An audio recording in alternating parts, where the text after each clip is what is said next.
النهارده هنتكلم عن ازاي نقضي العيد بسلام، سواء عندنا الولاد اللي احنا بنسميها عندها صعوبات او ذوي احتياجات خاصة، او عندهم او على طيف التوحد، او حتى اللي احنا بنسميه نيورو تيبيكال، اللي هو الولاد العادية خالص، عشان نقضي عيد كأهل بسلام. لان العيد دايما من الحاجات اللي بتحصل فيها كم من يعني من الخناقات والمشاكل مع ولادنا، واحنا في النهاية غرضنا ان احنا نقضي معاهم وقت كويس.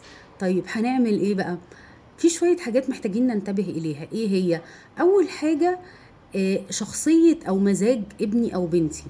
يعني ابني او بنتي لو بيحب مثلا اكتر حاجة ان هو يروح يلعب مثلا في حاجة زي الملاهي، وانا هوديها له، بلاش اودي ابني او بنتي مثلا حاجه زي الملاهي او الكلام ده كله في الوقت اللي احنا بنسميه وقت الذروه، اللي هو ايه، الدنيا بقى هيصه والساعه بقت 7، كل الناس نازله في الوقت دوت، والدنيا زحمه والكلام ده كله.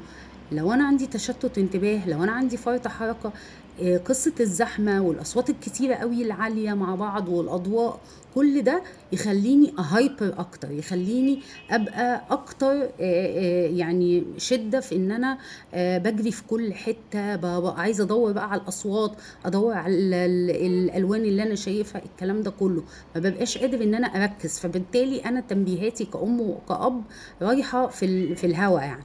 فيستحسن جدا نختار اوقات هننزل فيها تكون الاماكن دي مثلا هاديه، وناخد في بالنا زي ما قلت انه شخصيه ابني او بنتي بيحب ايه.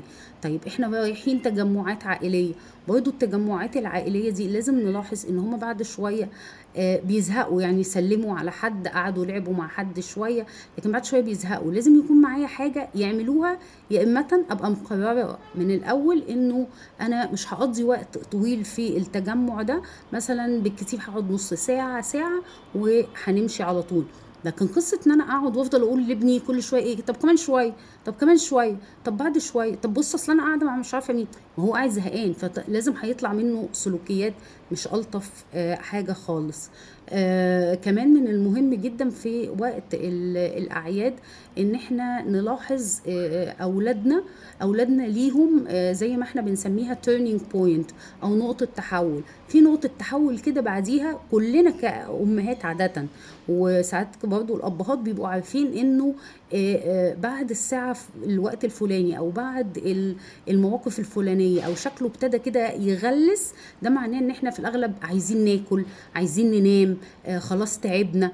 يستحسن جدا جدا قبل بقى ما تطلع التانتروم، او قبل ما تطلع العصبيه الشديده، وان انا بقى ابتدي اغلس جامد والكلام ده كله، ان انا نبتدي نسحب نفسنا سواء من الخروجه او من القعده، ونبتدي ننبه البنت او الولد ان احنا قدامنا مثلا 3 دقايق، ونبتدي نوريه لهم على الستوب واتش. اوكي، دي من الحاجات المهمه، ويا رب عيد سعيد عليكم كلكم.